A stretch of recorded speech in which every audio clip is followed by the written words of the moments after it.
प्रश्न करते हैं कि भगवान का स्वरूप हम नहीं समझ लेते तब तक उसके बारे में जानने में हमारी रुचि नहीं होती। जैसे हम किसी मोबाइल की शॉप पर या किसी कार शोरूम में गए तो सबसे पहले कार या मोबाइल को हम देखते हैं। देखने से उसके स्वरूप का ज्ञान हमें हो जाता है, और जब उसके स्वरूप का ज्ञान हमें हो जाता है तब उसके बारे में, उसकी क्वालिटी के बारे में हम पूछते हैं कि भाई इसके क्या क्या फीचर्स हैं। तो सुखदेव जी राजा परीक्षित को बताते हैं,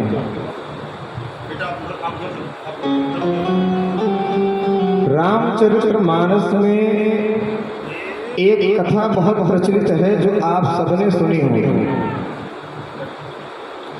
वो कथा है कि जब भगवान राम सेतु को बनाने के लिए जाते हैं, राम सेतु बन करके तैयार हो जाता है। ध्यान से सुनिए, भगवान कितने सुंदर हैं। राम सेतु जब बन करके तैयार हो जाता है तो भगवान देखते क्या हैं कि जितना बड़ा राम सेतु का निर्माण हुआ है उस राम सेतु से भगवान की सारी सेना लंका जा ही नहीं सकती थी। क्यों? आप लोगों ने बचपन में इकाई, दहाई, सैकड़ा, हजार, 10,000, लाख, 10 लाख, करोड़, 10 करोड़ ये पढ़ा होगा। इनमें जो सबसे आखिरी की जो गिनती होती है वो होती है संघ और महासंघ। कहते हैं इसके बाद की कोई गिनती नहीं होती है, समाप्त। राम जी की सेना में 74 महासंघ खाली उस सेना के सेनापति थे। रामचंद्र जी की जो बंदर भालुओं की सेना थी उस सेना के सेनापति 74 महासंघ थे। महासंघ जिसके बाद कोई गिनती ही नहीं। तो ये सोचिए कि जिन सेना के सेनापति 74 महासंघ हुए होंगे उसमें सैनिक कितने रहे हैं, और सब एकदम बलिष्ठ, कोई दुबला पतला बंदर नहीं जैसे आज के समय के देखते हैं।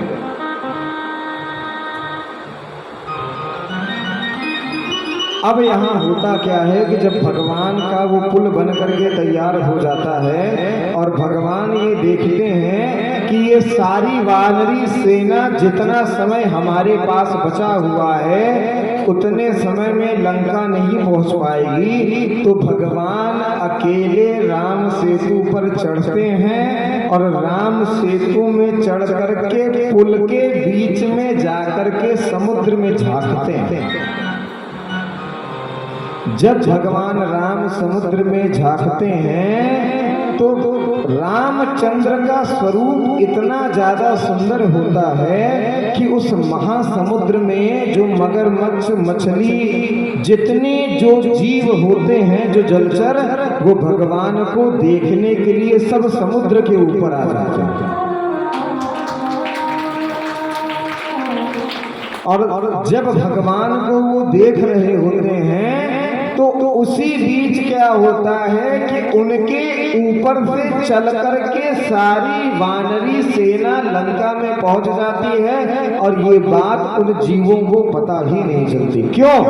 क्योंकि भगवान का स्वरूप इतना सुंदर है कि जिन जीवों को बुद्धि नहीं है उनके भी विवेक को भगवान इतने गहनता से आकर्षित कर लिए हैं कि उनको अपने शरीर का ध्यान ही नहीं है कि हम पड़े कौन है और हमारे ऊपर से जा कौन रहा है। ये है भगवान का स्वरूप। कोई छोटे मोटे सुंदर नहीं थे राम जी। अभी कुछ दिन पहले आप लोगों ने देखा होगा कि सोशल मीडिया पे एक फोटो वायरल की गई है कि राम जी ऐसे लगते थे।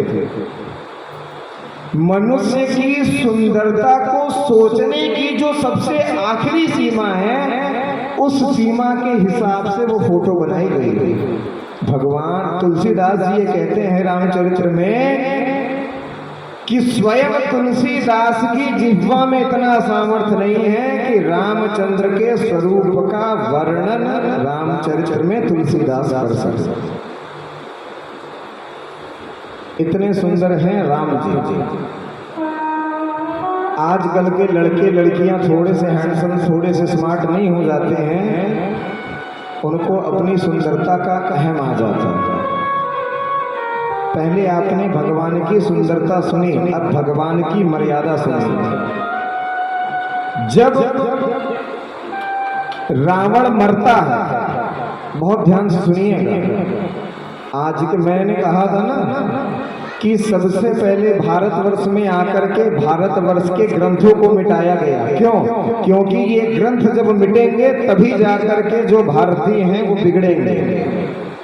हमने कल कहा था ना, जवानी में अगर कोई रामचरित्र पढ़ ले तो जवानी कैसे जीनी है उसे ये पता चल जाएगा, और वृद्धावस्था में अगर भागवत कथा श्रवण कर ले तो शरीर को कैसे त्यागना है ये बात उसे पता चल जाएगी।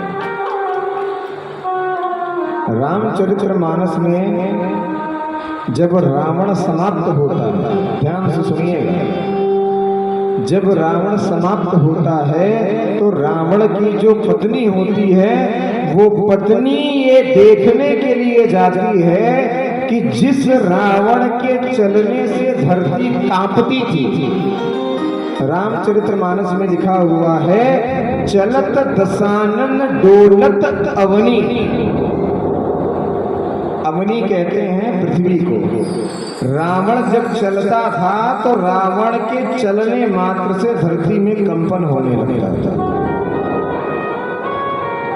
इतना ही नहीं, रावण के पराक्रम के बारे में ऐसा वर्णन है कि देवताओं का जो राजा इंद्र था, इंद्र को रावण ने ये ड्यूटी दी थी कि लंका की जो अशोक वाटिका है उस अशोक वाटिका में तुम जाओगे, वहां से फूलों को तोड़ के ले आकर के माला बनाओगे और मेरा सर से लेकर के पैर तक उन फूलों से श्रृंगार करोगे।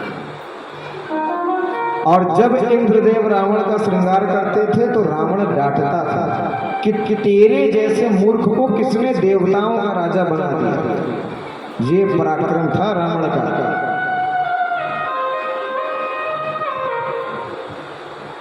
कोई सामान्य नहीं था रावण। ऐसे मेरे पति रावण को ऐसा कौन सा मनुष्य है जो मारने में समर्थ हो गया। जिस रावण के कंट्रोल में तीनों लोक और पूरा ब्रह्मांड था, उस रावण को कौन सा ऐसा मनुष्य है जिसने मारा। ये देखने के लिए मंदोदरी युद्ध समाप्त होने के बाद खुद रणस्थल में जाती है। यहाँ पर मंदोदरी आती है और यहाँ पर भगवान राम ये बैठ करके एक पत्थर पर सोच रहे होते हैं कि मेरे कारण एक ब्राह्मण की हत्या है। रावण अगर मेरे समझाने से समझ जाता तो आज एक ब्रह्म हत्या का दोष मुझे न लगता। ये बात राम जी सोच रहे थे और सामने से द्रौपदी जी मंदोदरी जी आ रही है। आती हुई मंदोदरी की परछाई जैसे ही भगवान राम के चरणों के पास पहुंची, भगवान उठ करके खड़े हो गए और हाथ जोड़ करके पूछते हैं कि माँ, इस निर्जन रण क्षेत्र में आप कौन हो। तो मंदोदरी कहती है कि जिस त्रिलोक विजयी रावण को आपने मारा है, मैं उसकी धर्म पत्नी मंदोदरी। तो भगवान कहते हैं कि आप यहाँ पर क्यों आए। तो मंदोदरी बताती हैं कि मैं ये देखने आई थी कि मेरे महापराक्रमी पति को जिसने मारा है उसमें ऐसी क्या विशेषता है जो मेरे पति में नहीं थी। तो भगवान ने कहा कि माँ आपने देख लिया। तो मंदोदरी क्या जवाब देती थी कि हाँ देख लिया राम। एक मेरा पति था जो तुम्हारे मेरे जैसी सुंदर धर्म पत्नी होने के बावजूद भी तुम्हारी पत्नी के प्रति आसक्त था, और एक तुम हो कि पराई स्त्री की छाया तुम्हारे चरणों से स्पर्श करने वाली होती है तो तुम उठ करके खड़े हो जाते हो। ये मेरे पति में नहीं था। जिस प्रश्न का मैं उत्तर लेने आई थी वो प्रश्न का उत्तर मुझे मिल गया। आपको बताए, जिस रावण का पुतला आप हर साल जलाते हो,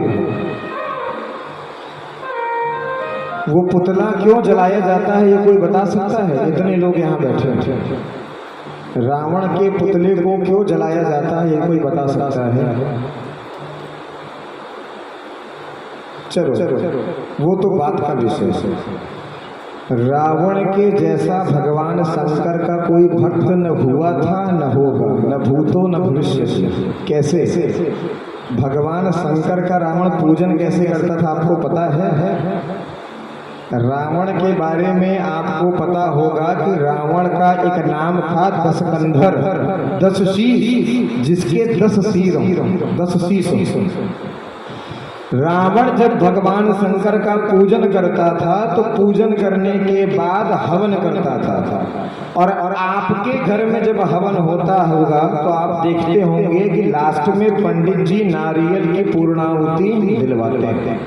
रावण भगवान शंकर को नारियल की पूर्णाहुति नहीं देता था, अपने 9 शीश में से एक शीश को काटता था, उस शीश को पलटता था, उस शीश में घी भरता था, घी भरने के बाद उस शीश से पूर्णाहुति देता था। और था तो विद्वान ही, जब उसका स्वयं का शीश जलता था तो स्वयं के जलते हुए शीश की ललाट की रेखाओं को वो पढ़ता था। इतना बड़ा पंडित था रावण, कोई सामान्य नहीं था। जब काटते काटते काटते काटते उसने अपना 9वां शीश काटा और उसमें घी डाल करके उस रेखा में ये लिखा हुआ था कि तेरी मृत्यु एक मनुष्य के हाथों होगी। जैसे ही ये रावण, चलो भाई, रावण के भगवान राम ने वनवास काटा, 11,000 वर्ष तक राम राज्य किया, उसके बाद चले गए। लेकिन रावण की आयु कितनी थी, कितने साल का होकर के रावण मरा था ये कोई बता सकता है? रावण जब समाप्त हुआ है तो वाल्मीकि रामायण में लिखा हुआ है कि रावण की आयु 1.5 करोड़ साल की थी। 1.5 करोड़ साल का रावण हुआ और तब मरा। तो महाराज जी, आपने रावण का वर्णन तो कर दिया, और राम भगवान है, लेकिन भगवान का भी जो जन्म है वो ऐसे ही किसी भी कुल में नहीं हो जाता। उस कुल की भी एक मर्यादा, एक विशेषता होती है। ये घटना है। लेकिन कोई व्यक्ति अभी अभी तुरंत राजनीतिक सत्ता में आया हो तो उसके बात करने का तरीका बता देगा कि ये शक्ति इनको अभी अभी मिली है, पहले से नहीं। जब रावण को वरदान प्राप्त हुआ और रावण से वो शक्तियां सहन नहीं हुई तो रावण चारों तरफ ललकारने लगा कि कोई आकर के मुझसे युद्ध करे। ध्यान से सुनिए, राम जी के वंश का वर्णन है ये।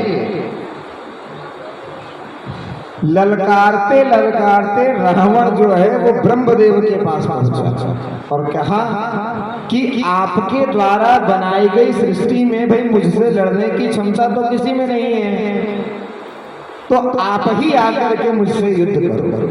तो ब्रह्मदेव कहते हैं भाई हमारा काम लड़ना झगड़ना नहीं है, हमारी तो अवस्था भी हो गई है, लेकिन एक व्यक्ति है जो तुमसे इस समय लड़ सकता है। बहुत ध्यान से सुनिए इस कथा को। बताओ कौन है महाराज? बोले कि सूर्य वंश में एक राजा है जिनका नाम है रघु। भगवान राम की अगर आप पढ़ेंगे वंशावली तो उनमें एक नाम आता है राजा रघु का, जो भगवान के वंशज है। वो राजा रघु तुमसे लड़ सकते हैं। अच्छा महाराज, गया उस समय राजा रघु सरयू नदी में स्नान कर रहे थे। तो रावण जा करके बार बार राजा रघु को युद्ध करने के लिए ललकारने लगा। तो राजा रघु ने बार बार रावण को मना किया, लेकिन रावण नहीं माना। तो राजा रघु करते क्या है, स्नान करके सरयू के तट पे आकर के बैठ जाते हैं और अपनी उंगली से लंका का नक्शा बनाते हैं। लंका जहां पर रावण रहता था, ध्यान से सुनिए। राजा रघु सरयू नदी से निकल करके सरयू नदी के तट पर बैठ जाते हैं और वहां पर जो रेत होती है, उस रेत में रावण के घर का लंका का नक्शा बनाते हैं। और नक्शा बनाने के बाद उस नक्शे के जो थोड़ा सा जो कोना होता है, उस कोने को अपने हाथ से फेर देते हैं, थोड़े से कोने को। और रावण को कहते हैं कि जाओ पहले लंका देख करके आओ, फिर हमसे लड़ना। रावण लंका में आकर के देखता है तो देखता क्या है कि उस नक्शे में से जितने नक्शे को राजा रघु ने अपने हाथ से अयोध्या में मिटाया था, उतने दूर की लंका समाप्त हो गई। पता ही नहीं चला कि लंका कहाँ गई है। ये भगवान के पूर्वजों का पराक्रम है। राम जी तो आकर के लड़े हैं, रघु जी को लड़ने की भी आवश्यकता नहीं थी। अब जब ये बात रावण देखता है तो सोचता है कि राजा रघु में इतनी शक्ति आई कहां से। तो पता करते करते पता चलता है कि राजा रघु की जो पत्नी है वो बहुत बड़ी पतिव्रता है। पतिव्रता जानते हैं किसको कहते हैं? जो अपने पति के अलावा किसी और को उतना सम्मान ना दे जो अपने पति को दे, और अपने पति के ही आश्रित जो रहे, किसी पर पुरुष को दृष्टि मात्र से भी ना देखे। आप लोगों को ये बात बहुत कम पता होगी कि रावण ने जब सीता जी का अपहरण किया है तो वो सीता जी का वास्तविक स्वरूप नहीं था, छाया स्वरूप। और छाया स्वरूप में भी भगवती सीता ने एक बार भी नजर उठा करके रावण को नहीं देखा है। क्यों? उसके दो कारण। पहली बात तो भगवती सीता राम जी के अलावा किसी पर पुरुष को नहीं देखती थी। दूसरी बात कि सीता जी इतनी बड़ी पतिव्रता हैं कि उनके पतिव्रता होने के कारण उनमें इतना तेज है कि वो अपनी दृष्टि उठा करके अगर रावण को देख मात्र लेते तो रावण वहीं जल करके भस्म हो जाता। तो रावण आता है, जब उसको पता चलता है कि राजा रघु की पत्नी बहुत बड़ी पतिव्रता है, तो राजा रघु का ही रूप धारण करके वो जाता है उनकी पत्नी के पास छल करने के लिए। लेकिन भाई जब पतिव्रता है तो स्वयं में इतनी शक्ति है। राजा रघु की पत्नी रावण को पहचान जाती है और डांट करके भगा देती है। जब ये बात राजा रघु को पता चलती है तो राजा रघु क्रोध से लाल हो जाता है और रावण को मारने के लिए तुरंत एक बाण अपने धनुष पर चढ़ा लेते हैं। जैसे ही वो बाण राजा रघु चढ़ाते हैं, सारे देवता आकर के हाथ जोड़ कर ये खड़े हो जाते हैं कि महाराज अगर आपने ये बाण चलाया तो ये बाण अमोघ है, ये बाण बिना रावण को मारे रुकेगा ही नहीं, और रावण को अगर आपने मार दिया तो जो भगवान का जन्म आपके वंश में होना है वो जन्म नहीं होगा। तो राजा रघु कहते हैं कि क्षत्रियों की एक मर्यादा, उस बाण को ब्रह्मदेव अपने पास रख लेते हैं। इधर रावण को ये पता चलता है कि मुझे मारने के लिए राजा रघु ने बाण चढ़ाया था, उस बाण को ब्रह्मदेव लेकर के ब्रह्मलोक में रखे हैं। तपस्या करके रावण स्वयं ब्रह्मदेव को प्रसन्न करता है और ब्रह्मदेव से उस बाण को मान करके रख लेता है। क्यों? क्योंकि रावण की मृत्यु उसी बाण से होगी, वरना और किसी बाण से रावण नहीं मारा जाएगा।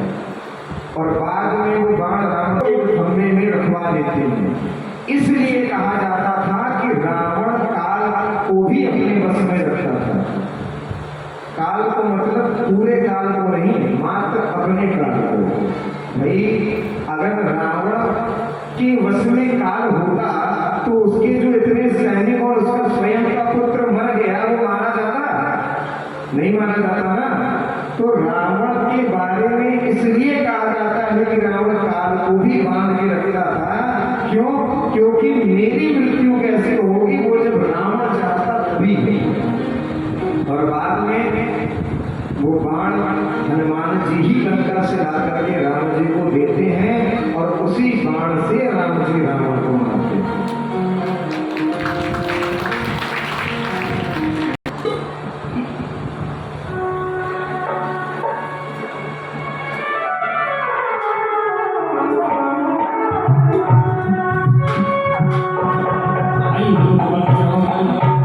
हम सभी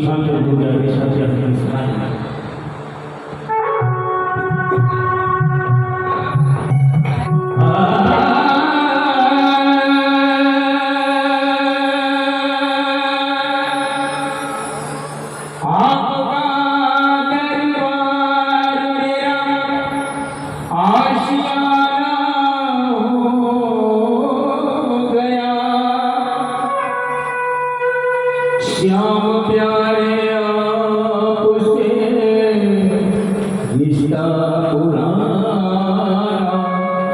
हो गया। कहेंगे क्या? अरे दीवाना बना दिया हमें, मस्ताना बना दिया। दीवाना बना दिया हमें, मस्ताना बना दिया। बनवारी की मिठाई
लाडली सरकार की जय जय।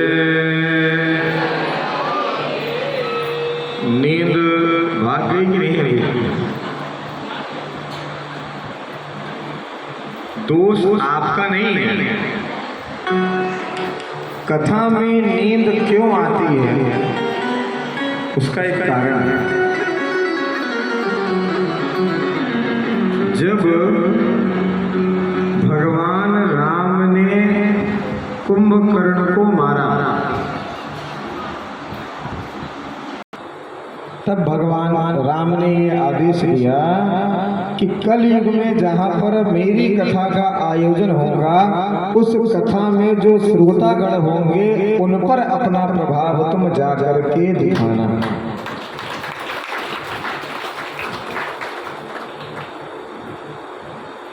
पहले आप में से जो बहुत ज़्यादा बुजुर्ग लोग होंगे उनको ये पता होगा कि पहले की जो कथाएं होती थी उनमें संगीत नहीं होता था। हमारे भी जो गुरु जी हैं जिन्होंने हमें पढ़ाया है वो भी जब पहले कथा करते थे तो उस समय कथा में संगीत नहीं होता था। यहाँ तक कि जिस सुखदेव जी से ये कथा प्रारंभ हुई है वहाँ पर भी संगीत की कोई व्यवस्था नहीं है। समय के हिसाब से कथाओं में संगीत इसीलिए लाया गया कि जब कथा सुनते सुनते श्रोतागण सोने लग जाएं तो संगीत रूपी जल का छींटा उनके ऊपर मारो जिससे वो फिर जाग जाए। इसलिए आपको बार बार जगाते रहते हैं। अब देखिए भागवत जी में जो अगली कथा है उसमें ये प्रश्न उठता है कि भगवान का भक्त के प्रति न्याय कैसा है। भगवान का जब कोई भक्त कष्ट में रहता है और वो कष्ट जिसके द्वारा उस भक्त को मिलता है, वो चाहे कितना भी बड़ा वीवीआईपी हो, धनवान हो, धनाढ्य हो, यहाँ तक कि भगवान का स्वयं सबसे बड़ा भक्त हो, भगवान माफ नहीं करते हैं। कैसे? जब राम सेतु बन रहा था तो राम सेतु को बनाने का जो कार्य था वो बहुत बड़े स्तर पे चल रहा था, क्योंकि राम सेतु 1200 किलोमीटर लंबा और 1200 किलोमीटर चौड़ा था। कोई छोटा मोटा राम सेतु नहीं। तो जो राम सेतु को बनाने की तैयारी थी वो बहुत जोरों से चल रही थी, और उस कार्य का जो संरक्षण दिया गया था, कार्य किसका था? वो हनुमान जी का था कि राम जी का था? किसका था? हनुमान जी का, राम जी का। परंतु उस कार्य का संरक्षण किसको दिया गया था? हनुमान जी को। हनुमान जी को कहा गया था कि इस पुल को बनाने में कोई त्रुटि न हो, कोई असुविधा न हो, मैं स्वयं जाकर के नहीं देख सकता, क्योंकि मेरी एक मर्यादा है, तो मैं नहीं देख पाऊंगा, लेकिन मेरे आदेश से वो अधिकार तुमको मिल जाएगा कि तुम उस पुल की सारी संरक्षण की व्यवस्थाओं को देख सको।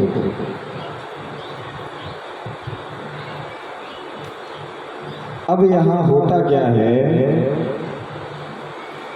देखिए,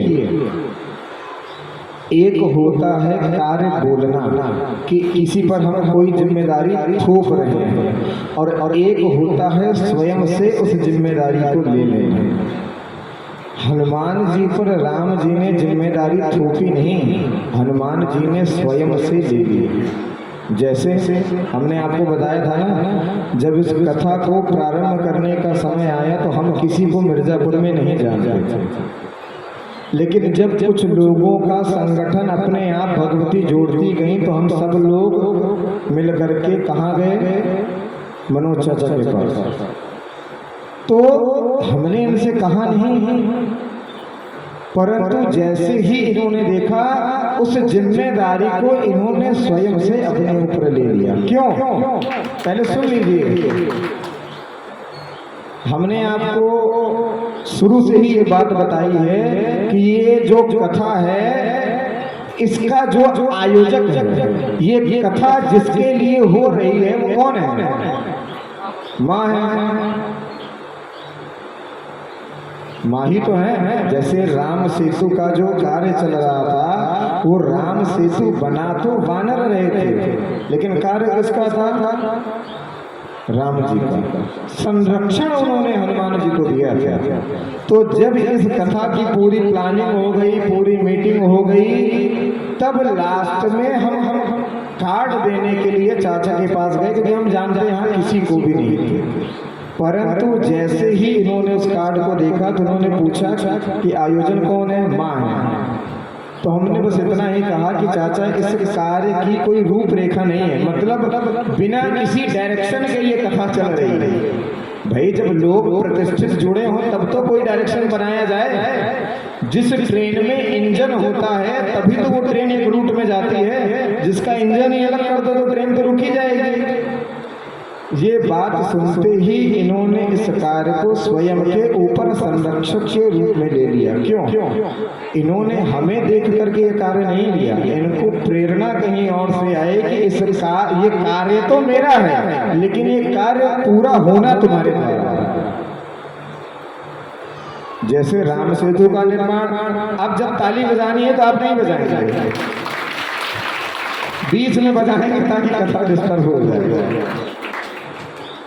अब यहाँ पर जब हनुमान जी उस कार्य को देख रहे थे तो हनुमान जी ने देखा क्या कि एक छोटी सी गिलहरी बंदरों के बीच में जाती है, समुद्र में खुलुल नहाती है और अपने शरीर को गीला करके रेत में आकर के लौटती है और राम सेतु पर जाकर के रेत को झाड़ती है और फिर आकर के करने लगती है ये काम। तो हनुमान जी बहुत देर से उस गिलहरी को देख रहे थे। देखते देखते हनुमान जी ने डांटा, ए गिल्ली किधर जाती है? इतने सारे बंदर यहाँ हैं, किसी के पैर के नीचे आएगी चिप्प हो जाएगी, भाग यहाँ से। तो गिलहरी ने क्या किया, आप लोगों ने भी देखा होगा, गिलहरी दो पैर पर खड़ी हुई, हनुमान जी को चिढ़ाई और चिढ़ा करके फिर अपने काम में लगी। अब इत्तेफाक की बात देखिए कि हनुमान जी ने ही उसे डांटा, क्योंकि हनुमान जी का ध्यान और बटा हुआ था, और गलती से ही उस गिलहरी की हल्की सी पूंछ हनुमान जी के ही पैर के अंगूठे से आकर के थोड़ी सी दब गई। जैसे ही दबी तो गिल्ली चीची चीची करके चिल्लाई। तो हनुमान जी ने कहा था ना, अब भाग यहां से। तो गिलहरी ने कहा कि हम तुम्हारी शिकायत जाकर के राम जी से करेंगे। तो बोले जिससे करना है जाकर के कर दे, हमें डर नहीं, बस भाग यहां से। तो गिलहरी डरी हुई भगवान राम के पास जाती है और रोने लगती है। तो भगवान क्या करते हैं कि उस भाई करुणा निधान है वो, उस गिलहरी को हाथ में उठाते हैं और अपने कृपा पूर्ण हाथ से अपने दाहिने हाथ की एक उंगली को उसके पूंछ पर छुआते हैं, उसका वो घाव जो है वो भर जाता है, और उसे अपने हाथ में रखकर खिलाने लगते हैं। खिलाते खिलाते कब भगवान राम अपने हाथ की 3 रेखाएं उसके पीठ पर खींच देते हैं, ये उस गिलहरी को भी नहीं पता चलता। अब भगवान ने कहा कि अब तुम डरो मत, बताओ क्या बात है। तो गिलहरी ने कहा कि एक आदमी है, एक बानर है जिसने मेरे साथ ऐसा किया, और आप उसको दंड दो, ये मुझे वचन दो तो मैं उस बंदर को लेकर के आऊं। तो भगवान ने कहा ये तो मेरे शरणागति है। तो भगवान ने गिलहरी को ये वचन दिया कि हम तुम्हें वचन देते हैं, जिसने भी तुम्हारे पूंछ को भंग किया है उसे दंड देने का अधिकारी मैं हूं और मैं दंड दूंगा। अब गिलहरी खुद खेलते हुए हनुमान जी के पास जाती है और कहती है चलो राम जी ने बुलाया है, बहुत अपने आप को ताकतवर बनते हो ना, अब राम जी खबर लेंगे तुम्हारी, चल चल। तो जब भगवान हनुमान जी सुनते हैं कि रामचंद्र ने बुलाया है तो हनुमान जी आते हैं। जैसे ही राम जी हनुमान जी को देखते हैं तो हनुमान जी से पूछते हैं कि हनुमान तुम तो ज्ञानियों में सबसे ज्यादा ज्ञानवान हो, तुमने ऐसा क्यों किया? तो हनुमान जी ने कहा कि प्रभु ये गिलहरी बंदरों के बीच में बार बार पैरों के नीचे आगे पीछे कर रही है और राम सेतु का कार्य प्रारंभ है। ये तो मैं इतनी देर से इसको बचा रहा था, वरना ये तो यहाँ आने के लायक ही न रहती, वहीं दब करके राम राम हो जाता। तो भगवान ने पूछा कि तुम ऐसा क्यों कर रही थी? तो वो गिलहरी क्या कहती है सुनिए। कहती है कि राम जी आप हनुमान जी को सबसे ज्यादा ज्ञानवान कहते हैं, लेकिन इनके पास इतनी सी भी बुद्धि नहीं है। क्यों? भाई ये पत्थर का सेतु बना रहे हैं, ठीक है, और पत्थर पर्वत से लाए जा रहे हैं, तो पर्वत के जो पत्थर होंगे वो उबड़ खाबड़ ही तो होंगे, और उन पर जब आप चलेंगे तो आपके चरणों में कष्ट न हो, इसलिए मैं समुद्र से जितना मुझे परमात्मा ने शक्ति दिया है रेत ले आकर के उस सेतु पर डाल रही थी कि उन रज पर, उन बालू पर जब आपके चरण पड़े तो आपके चरणों में कष्ट न। जब ये बात हनुमान जी सुनते हैं तो भाव में आकर के रोने लगते हैं। भाई बात तो सही है, राम सेतु बनाना है ये सबने सोचा, लेकिन भगवान चलेंगे और कष्ट होगा ये किसी ने नहीं सोचा। हनुमान जी को राम जी ने ये श्राप दिया कि हनुमान, जबकि हनुमान जी को सबसे ज्यादा प्रिय है राम जी, कि हनुमान तुम्हारे चरणों के लगने से कारण इस गिलहरी का पूछ भंग हुआ है, तो एक न एक दिन तुम्हारी भी पूछ भंग होगी। ठीक है। अब यहाँ पर हुआ क्या, कल हमने आपको एक बात बताई थी कि राम कृष्ण का जन्म हर युग में होता है, चाहे वो रामचंद्र हो चाहे वो कृष्णचंद्र हो, इनका जो जन्म है वो हर युग में होता है।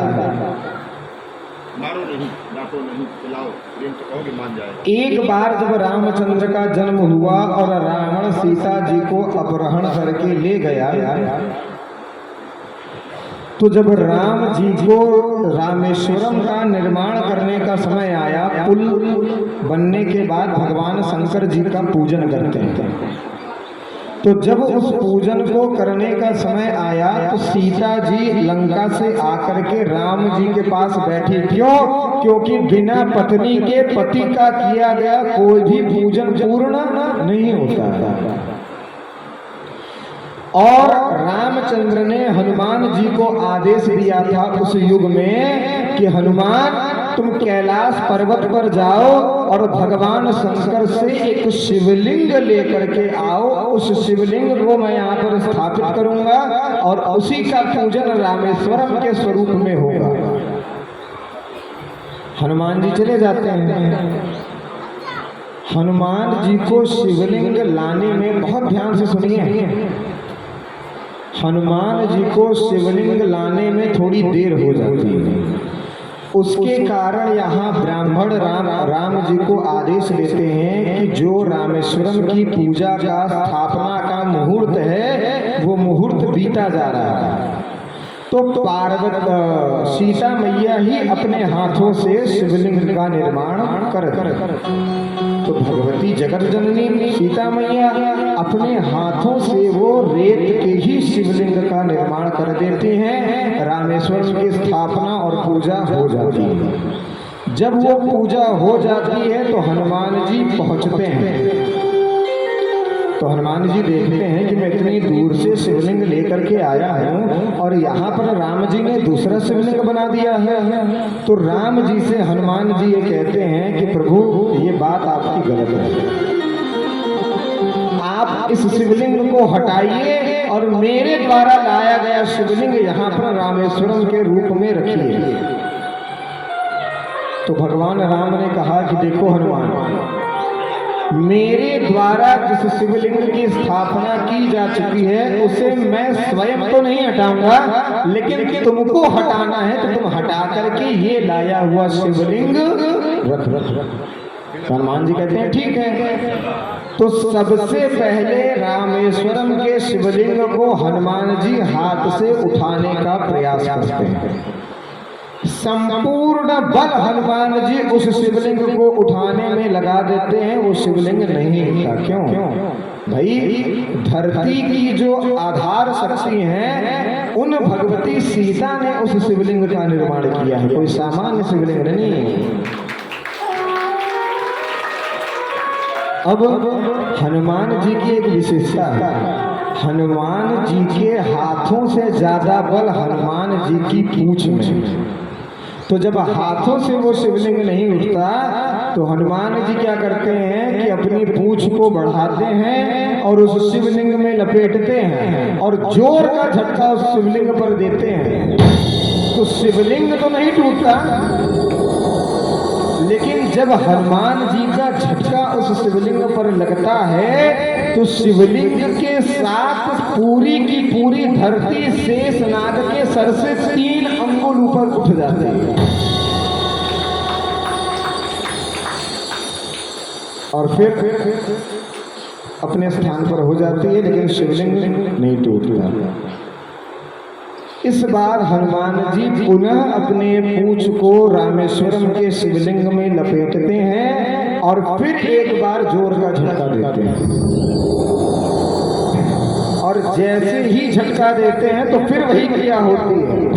संपूर्ण धरती फिर एक बार 3 अंगुल ऊपर शेषनाग के सर से उठ जाती है, लेकिन शिवलिंग नहीं टूटता। शिवलिंग तो नहीं टूटता, लेकिन इतने ज्यादा झटका देने तुम्हारी भी भक्त होगी। जिसको ये कथा काल्पनिक लगती है, आप में से जो भी कभी रामेश्वरम का दर्शन किया होगा या करेगा, जाकर के आप देखना, शिवलिंग तो ठीक है, लेकिन जहां से वो शिवलिंग अर्घ्य से जुड़ा हुआ है, आज भी उस शिवलिंग में पूंछ के लपेटने के निशान हैं।